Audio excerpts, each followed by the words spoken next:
Hey guys, so today I'm on here to talk to all the surgical techs or nurses that is wanting to get into travel. And so if you have any comments or questions as I'm talking, just leave a comment below and I will try my best to address it. This is going to be a quick live just to get you started, and then I will be posting some follow-up videos with details. So, a couple things that you need to know if you're going to be traveling as a surgical tech or nurse. The first thing you need to do is make sure that you graduated from an accredited college or program. The second thing you need to do is make sure that you are certified. And the third thing that you need to do is find a company and make sure that you have enough experience for that company's requirements.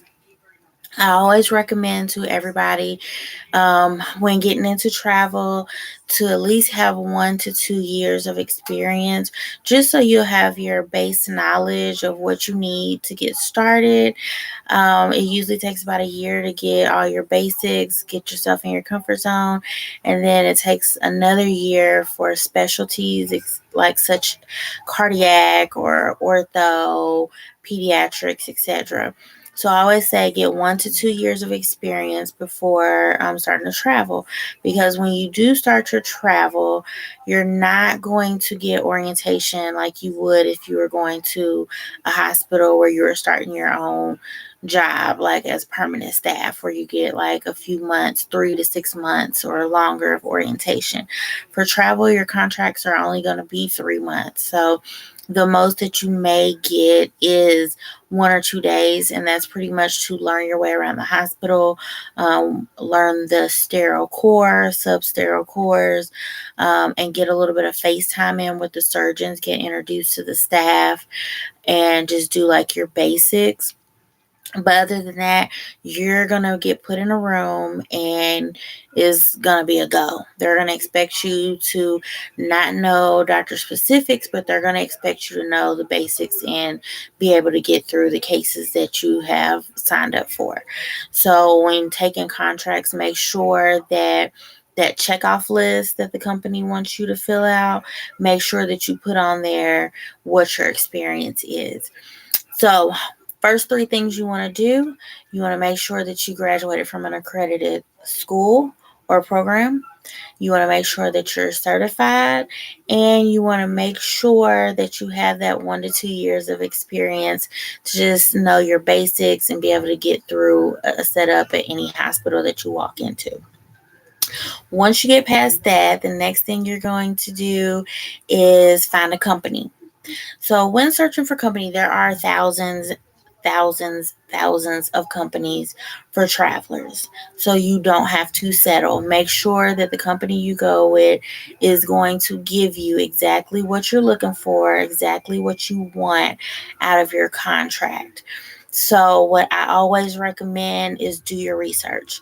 Join surgical tech travel groups on social media, Facebook, TikTok, YouTube, wherever, Instagram. There's travel groups everywhere. Those people are going to be your best friends.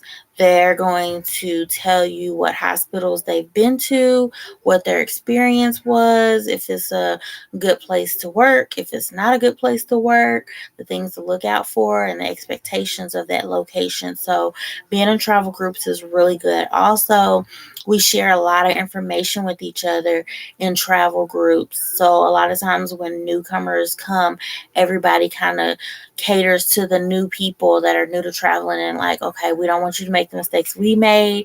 So these are the do's, these are the don'ts that you need to look for before signing a contract, before picking a company, before moving to a location.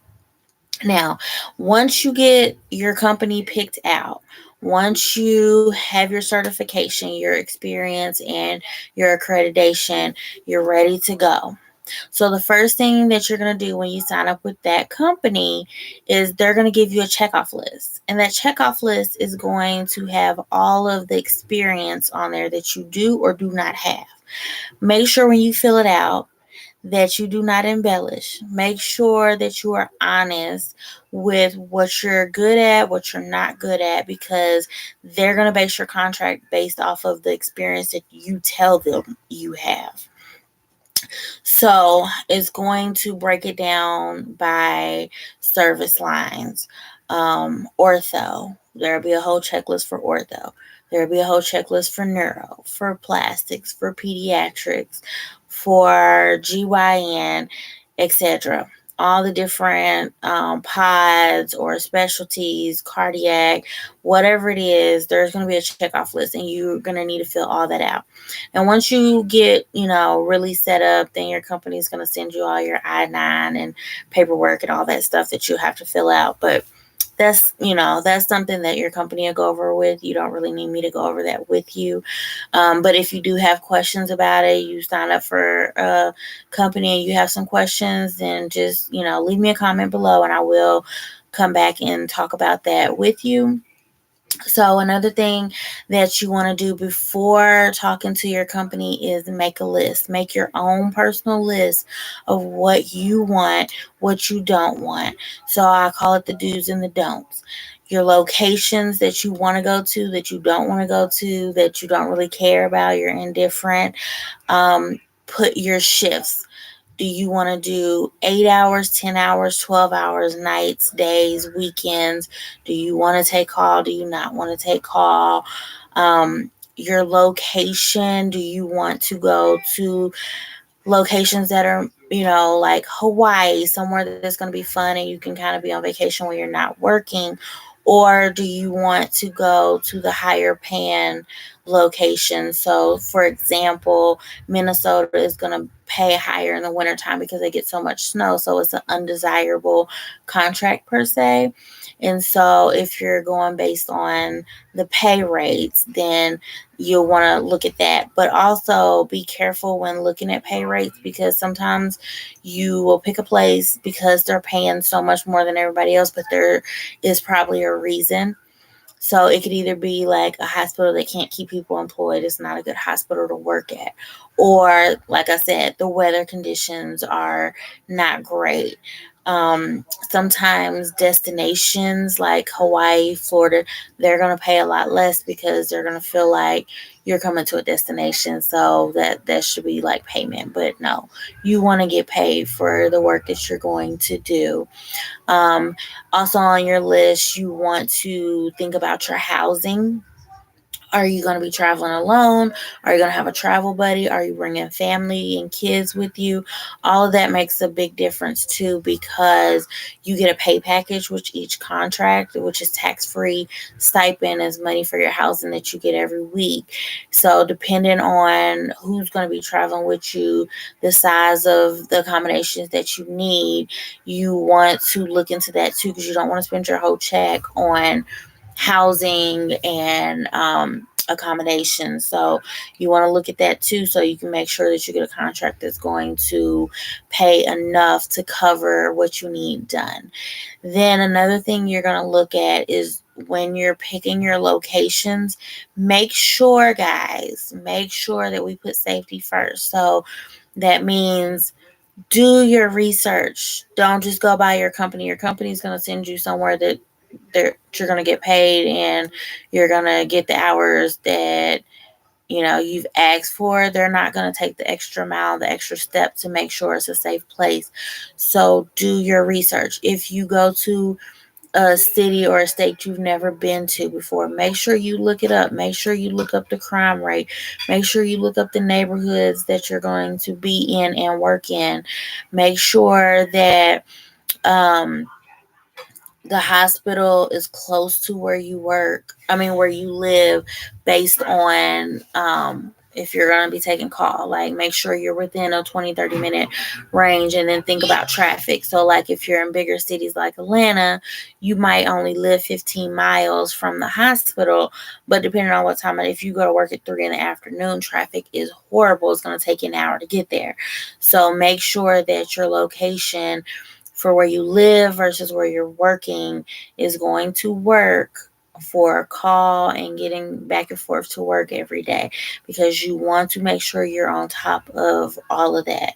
Everything you do as a traveler, they're watching you, they're keeping notes of it. And what you don't want to do is get a bad rep, because healthcare is a very small community and word gets passed around quickly, and you don't want to put yourself in a situation to get your contract canceled, because if you get your contract canceled, you also get charged for that canceled contract, and it could be $500, it could be more, it could be less. On average, most hospitals that I've been to, it's usually a $500 fee for getting a canceled contract or not showing up. Like, say, if you agree to a contract and then for whatever reason something happens, you can't show up, you're going to get charged for that. So make sure that you're crossing all your T's and dotting your I's when finding out about your contracts. Another thing is, when you talk to your company that you have picked, you're going to have somebody that's going to be an expert with contracts. That's your person, your main person that you want to keep in contact with. If anything is happening, anything goes wrong, you want to get in contact with that person. You're also going to have somebody that is specifically over your housing. Your housing person is going to give you all the options up front. So you can either take the tax-free stipend and just keep that money for yourself and find your own housing, or you can let the company find housing for you and they'll take that out of that stipend. Sometimes they'll just take the whole stipend and make sure those accommodations are already ready for you when you get there. Or sometimes, depending on what your rent is for that location, they may still give you whatever the leftover amount is that they're not going to use.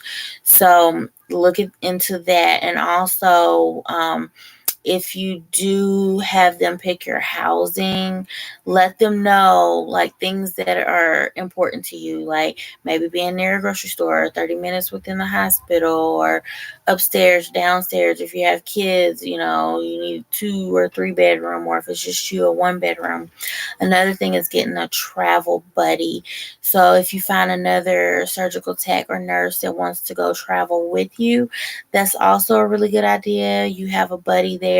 When you get to the hospital, you have at least a friend, for one, with you, and you can split the cost of your arrangement, and they're going to get their housing stipend and you're going to get yours. And so, but you're only going to have to pay for the one rental place if you guys split, so you'll make some extra money there as well.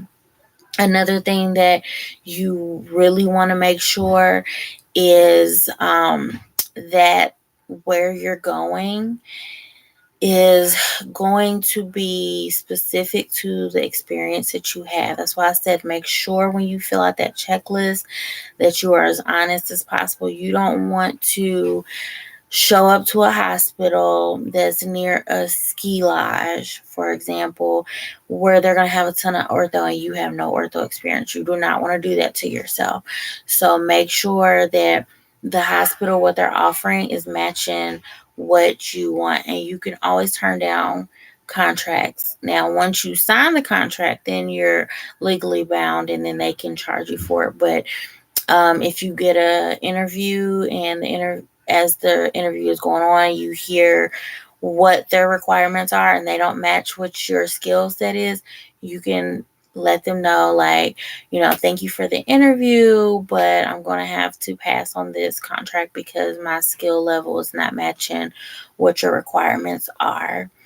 Another thing that you want to look into is extensions.